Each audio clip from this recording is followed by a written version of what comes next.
आज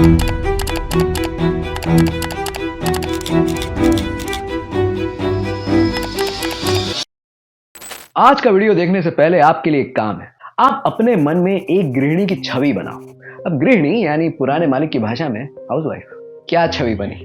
घरेलू काम में लगी हुई एक महिला जो घर के साथ साथ बच्चों को भी संभाल रही है और इन सब के अलावा उसके पास कुछ करने और सोचने का समय ही नहीं है। अब यही सोचोगे ना, ये तो नहीं सोचोगे कि घर बैठे बैठे फॉरेक्स मार्केट पर राज कर रही है और वॉल स्ट्रीट के भेड़िए, धुरंधर, ये सब इनसे सबक ले रहे हैं। लेकिन आज की कहानी अलग है। जापान जितना विचित्र देश है, उससे भी विचित्र है वहां के गृहिणियों की कहानी, जिन्हें दुनिया मिसेस वातानाबे के नाम से जानती है। मिसेस वातानाबे क्यों? अब जैसे भारत में किसी भी पड़ोसी को आप शर्मा जी बुला देते हो, उसी तरह जापान की गृहिणियों को इसी नाम से जाना जाता है, Mrs Watanabe.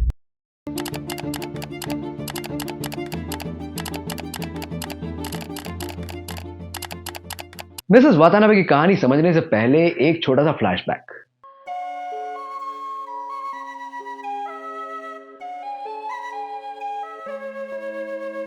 So how did Japan decide to manage its economy so differently from the rest of the world? 1980 का जापान अमेरिका और सोवियत संघ के बाद विश्व की तीसरी सबसे बड़ी अर्थव्यवस्था, हर तरफ तरक्की। और जब कोई अर्थव्यवस्था अच्छा करती है तो सभी लोग अपना पैसा बढ़ाने के लिए फाइनेंशियल मार्केट में लगा देते हैं, और जापान में भी यही हुआ। Late 1980s, Japan's economy accounted for about 10% of world's total economy. Share market, real estate आदि में सबने जम के पैसा छापा और फिर देखते ही देखते सब कुछ ओवर वैल्यूड हो गया, यानी कि फाइनेंशियल बबल बन गया। अब ये बुलबुला कैसे बनता है और कैसे फूटता है, उस पर हमने पहले भी एक वीडियो बनाया है, उसको जरूर देखना। मगर अभी नहीं, अभी इस वीडियो में आगे बढ़ते हैं। बबल फूटा और 1992 आते आते जापान में मंदी आ गई। निवेशकों को भारी नुकसान हुआ और बैंक ऑफ जापान, जो उनकी सेंट्रल बैंक है, जैसे भारत में रिजर्व बैंक है, तो बैंक ऑफ जापान ने इंटरेस्ट रेट्स कम कर दिए और 1997 में इस मंदी ने और भी भयानक रूप ले लिया, जिसे आज हम एशियन फाइनेंशियल क्राइसिस के नाम से जानते हैं। पहले से पिटे हुए निवेशकों को और भी भारी नुकसान हो गया। अब इस मंदी को देखते हुए बैंक ऑफ जापान ने इंटरेस्ट रेट्स को और भी कम कर दिया ताकि लोगों के पास पैसे आ पाए। चलिए इसे आसान भाषा में समझते हैं। जब किसी देश में मंदी आती है तो लोगों के पास खर्च करने के लिए पैसे नहीं होते, और जो पैसे होते हैं उन्हें लोग बचाने में लग जाते हैं। जैसे कि लोग बाहर जाकर खाना खाना कम कर देंगे, जिससे रेस्टोरेंट्स का धंधा कम हो जाएगा और वो बंद हो जाएंगे। इसकी वजह से वहां काम करने वालों की नौकरियां चली जाएंगी, जिससे मंदी और भी बढ़ जाएगी। आर्थिक मंदी के दौर में लोग घर, गाड़ी, कपड़े आदि सभी सामान खरीदना कम कर देते हैं, क्योंकि उनके पास खर्च करने के लिए कम पैसे होते हैं और इसका बुरा प्रभाव पूरी अर्थव्यवस्था पर होता है। ऐसे में उस देश की सेंट्रल बैंक इंटरेस्ट रेट्स को कम कर देती है। अब उससे क्या होता है? उससे होता यह है कि लोगों, उद्योगों, व्यापारियों आदि के लिए कर्ज लेना यानी लोन लेना सस्ता हो जाता है, क्योंकि अब ब्याज की दर कम है। लोग लोन क्यों लेते हैं? लोग लोन खर्च करने के लिए तो लेते हैं। तो जनता इस सस्ते लोन को चीजें, घर, गाड़ी आदि खरीदने के लिए लेती है। व्यापार बढ़ता है और अर्थव्यवस्था वापस पटरी पर आ जाती है। और जब अर्थव्यवस्था ठीक हो जाती है तो जनता बैंक से लिया हुआ कर्ज वापस करने के लायक भी बन जाती है। और अब आप ये समझ गए कि आर्थिक मंदी में बैंक इंटरेस्ट रेट्स को कम क्यों कर देती है। हो गए ना थोड़े और समझदार? अब वापस चलते हैं 1997 के जापान में, जहां बैंक ऑफ जापान ने इंटरेस्ट रेट्स को और भी कम कर दिया है। अब कितना कम? 0%। यकीन नहीं हो रहा ना? ऐसा ही हुआ था। ऐसे में एंट्री होती है हमारे कहानी के हीरोइनों की, यानी कि मिसेस वातानाबे की।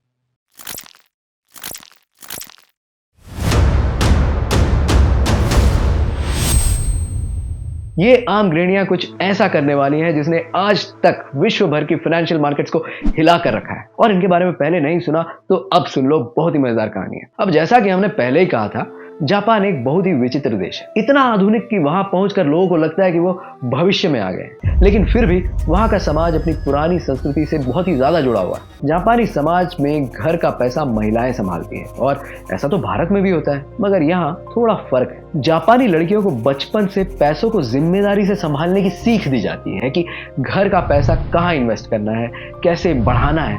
अरे भाई, एक तरह से वो सीए की ट्रेनिंग लेके घर आती है। तो घर के सारे इन्वेस्टमेंट देखती हैं, यानी कि वहां की महिलाओं की फाइनेंशियल लिटरेसी पुरुषों की अपेक्षा काफी ज्यादा होती है। और जब 1997 में बैंक ऑफ जापान ने इंटरेस्ट रेट शून्य कर दिया तो जापानी गृहिणियों ने यानी मिसेस वातानाबे ने देखा कि उनके बैंकों में फिक्स किए हुए पैसों पर उन्हें ब्याज कम मिल रहा है या नहीं मिल रहा है, जिससे उनके जमा किए हुए पैसे वहीं के वहीं पड़े हैं। अब ऐसे में ये गृहिणियां जब शाम को चाय पे मिलती थी तो आपस में बातें करती कि उन्हें अपने सेविंग से ज्यादा रिटर्न्स कहां मिल सकते हैं, कैसे वो अपने पैसों को बढ़ा सकती हैं।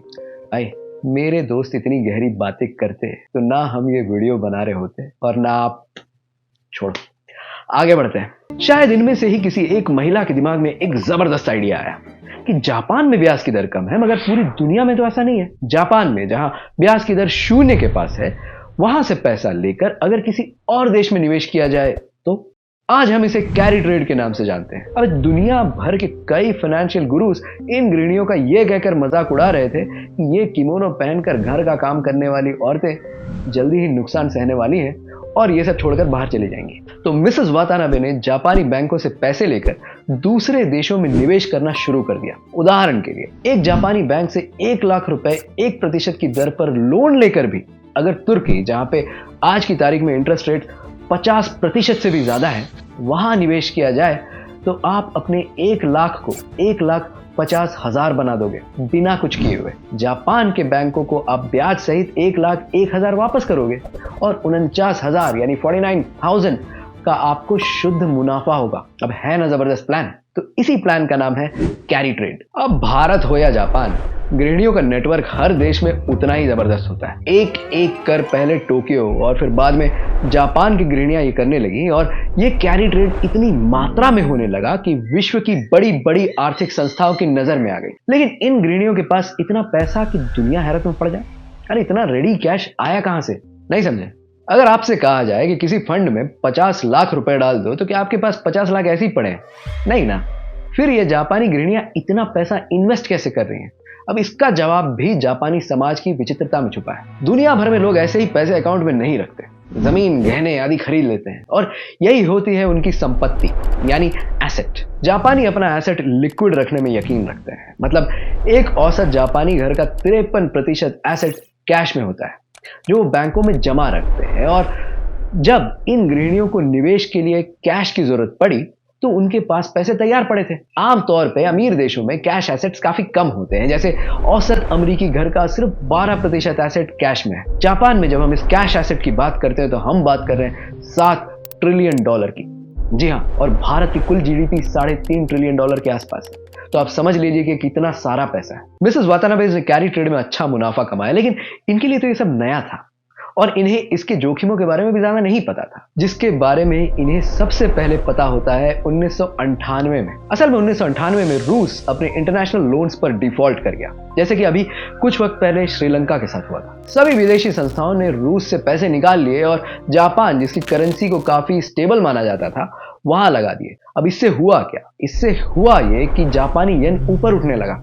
इससे कई मिसेस वातानाबे को भारी नुकसान भी उठाना पड़ा, क्योंकि कैरी ट्रेड में आप पैसे तभी कमा सकते हो जब आपकी करेंसी दूसरे देशों की तुलना में कमजोर हो, और यहां तो ठीक उल्टा होने लगा था। लेकिन मिसेस वातानाबे को यह झटका ज्यादा समय तक के लिए नहीं लगा। असल में 1998 तक जापान की अर्थव्यवस्था में डिफ्लेशन शुरू हो गया था। अब ये डिफ्लेशन क्या है? डिफ्लेशन यानी चीजें सस्ती हो रही थी। अरे मगर ये तो अच्छी बात है ना कि महंगाई खत्म और उल्टा अब सारी चीजें सस्ती हो रही हैं। बिल्कुल नहीं, ये किसी भी अर्थव्यवस्था के लिए खतरे की घंटी है और ये किसी देश में तब होता है जब लोग चीजें खरीदना बंद या कम कर देते हैं। जब खरीदारी चले जाएंगे तो व्यापारी किसी भी दाम पर अपना सामान बेचकर जल्दी से धंधा बंद करने की सोचेगा, और यही जापान में भी हो रहा था। जापान में नई गाड़ियां, घर के अप्लायंसेस, घर आदि बिकने बहुत कम हो गए और वहां की बैंक ने तो पहले से ही इंटरेस्ट रेट कम करके रखा था। अब महंगाई वापस लानी थी। अब महंगाई लाने के लिए बैंक ऑफ जापान ने एक नया तिकड़म भिड़ाया। वो ज्यादा पैसे छापने लगी। जब पैसे की आपूर्ति बाजार में ज्यादा होती है तो उससे महंगाई आती है। हमने पिछले एक वीडियो में इसे हज पर जा रहे हैं माली के राजा मनसा मूसा की कहानी से समझाया था, जिसने मिस्र की जनता में इतना सोना दान किया कि वहां भुखमरी आ गई। अभी समझने के लिए इतना समझ लीजिए कि अगर हम सबके अकाउंट में खटाखट पैसे आ जाए तो जनता को जो 100 रुपए का पेट्रोल महंगा लगता है उसे वो 150 या 200 में देने के लिए भी तैयार हो जाएगी और महंगाई बढ़ जाएगी, क्योंकि लोगों के पास अब पैसों की सप्लाई ज्यादा हो गई है और इस तरह सेंट्रल बैंक जरूरत पड़ने पर इन्फ्लेशन को ला भी सकती है पैसे छापकर इन्फ्लेशन लाने की इस प्रक्रिया को विद्वानों ने क्वांटिटेटिव ईजिंग का नाम दिया है। अगर आप डिफ्लेशन समझ गए तो ये भी समझ गए होंगे कि सेंट्रल बैंक इन्फ्लेशन बढ़ा कैसे सकती है। In 2013, the BOJ introduced the quantitative and qualitative easing policy. तो जापान वापस चलते हैं। क्वांटिटेटिव ईजिंग से करेंसी गिर जाती है और मिसेस वातानाबे इसको तो यही चाहिए था। सब खेल मांग और आपूर्ति का है, डिमांड एंड सप्लाई। क्योंकि अब बाजार में जापानी येन की आपूर्ति बढ़ गई, उससे उसकी वैल्यू अंतरराष्ट्रीय बाजार में गिर गई और कैरी ट्रेड वापस फायदेमंद हो गया। लेकिन इन गृहिणियों को अब इसके जोखिमों के बारे में भी पता चल गया था रशियन फाइनेंशियल क्राइसिस की वजह से। 2006 का जापान, इंटरनेट घर घर पहुंच रहा था और मिसेस वातानाबे इसको अंतरराष्ट्रीय फाइनेंशियल मार्केट में आए हुए अब 1 दशक हो चुका है। जोखिमों को समझने और सहने के बाद इन लोगों ने हेजिंग शुरू कर दी, यानी अलग अलग चीजों में निवेश और ट्रेड करने लगी। वो निवेश है कि क्या जो सारा पैसा एक जगह लगा दे। अंग्रेजी में कहावत है, never put all eggs in one basket. अब ये गृहिणियां सिर्फ कैरी ट्रेड ही नहीं कर रही थी, बल्कि इंटरनेट के आने के बाद फॉरेक्स ट्रेडिंग की दुनिया में भी आ गई थी। मर्दों से भरे हुए ग्लोबल फाइनेंशियल मार्केट में जो लोग पहले इन गृहिणियों को किमोनो पहनने वाली हाउसवाइफ कहकर जिनका मजाक उड़ाते थे, वही अब इनकी स्ट्रैटेजी सीख कर खुद कैरी ट्रेड कर रहे थे और दुनिया भर के विश्वविद्यालयों और कॉलेजों में इनकी स्ट्रैटेजी को स्टडी किया जा रहा था। फिर आया साल 2008, जिसने विश्व भर की सभी अर्थव्यवस्था में भूचाल ला दिया। अमेरिका में शुरू हुआ फाइनेंशियल क्रैश पूरी दुनिया में फैल गया और ये इतना बड़ा था कि आज इसे लोग द ग्रेट रिसेशन के नाम से जानते हैं। दुनिया भर में करोड़ों लोगों की नौकरी आ गई और बैंकों का तो दिवालिया निकल गया और दुनिया भर के कई निवेशक सड़कों पर आ गए। कई निवेशक डॉलर छोड़कर जापानी येन में निवेश करने लगे, जिससे येन मजबूत होने लगा। इससे मिसेस वातानाबे का नुकसान भी दुगना हो गया। मिसेस वातानाबे में से कई का तो पूरा निवेश डूब गया और कईयों की तो जिंदगी भर की कमाई चली गई। इस भयंकर रिसेशन ने यह भी दिखा दिया था कि किस तरह दुनिया की हर अर्थव्यवस्था एक दूसरे पर निर्भर करती है और अगर एक भी बड़ी अर्थव्यवस्था को धक्का लगा तो पूरी दुनिया पर इसका असर हो सकता है। मिसेस वातानाबे को इससे पहले इतना बड़ा धक्का कभी नहीं लगा था और सबको यही लगा कि ये जापान की गृहिणियां भी ये सब छोड़ देंगी और वापस घर का काम करने लग जाएंगी, क्योंकि शायद लोग ये भूल गए थे कि जापान में तो भूकंप रोज आते हैं, मगर ये उन्हें आगे बढ़ने से नहीं रोकते। इन पर एक नहीं 2 परमाणु बम गिराए गए। वहां भूखमरी की हालत आ गई थी उस वक्त, मगर फिर भी 20 सालों में, सिर्फ 20 सालों में, यानी 1970 आते आते तक जापानियों ने अपने देश को दुनिया की तीसरी सबसे बड़ी अर्थव्यवस्था बना दी। मिसेस वातानाबे अपनी गलतियों को सीखकर पहले से भी ज्यादा जोश के साथ वापस आई। इंटरनेट अब हर घर में था और 2010 के बाद वहां की कई महिलाएं एक दूसरे को इंटरनेट की मदद से मार्केट के बारे में सिखाने लगी। आज भी अधिकतर जापानी ट्रेडिंग ट्यूटोरियल्स महिलाएं ही बनाती हैं, जिनमें अधिकांश गृहिणियां ही होती हैं। आज मिसेस वातानाबे सिर्फ कैरी ट्रेड ही नहीं करती, बल्कि फॉरेक्स, इक्विटी, डे ट्रेडिंग और क्रिप्टो में भी है। और अब ऐसी ताकत बन गई है ये जो बाजार में $12.5 ट्रिलियन लेकर आती है और पूरा मार्केट हिला सकते हैं। मिसेस वातानाबे न कोई देश है, न बैंक है और न ही कोई शक्तिशाली फाइनेंशियल इंस्टीट्यूशन और न ही एक दूसरे को जानती है, मगर फिर भी दुनिया की अर्थव्यवस्था की चाल तय करती है। ये गृहिणियां हैं जिन्होंने अपनी मेहनत से और अपनी हर गलती से सीखकर अपना नाम बनाया है और ये दर्शाता है कि अगर किसी देश की जनता में फाइनेंशियल लिटरेसी हो तो वह घर बैठे ही अपनी अर्थव्यवस्था को ऊपर ले जा सकती है। अगर आपको मिसेस वातानाबे की कहानी से थोड़ी भी प्रेरणा मिली तो हमें सब्सक्राइब जरूर करें। धन्यवाद और जय हिंद।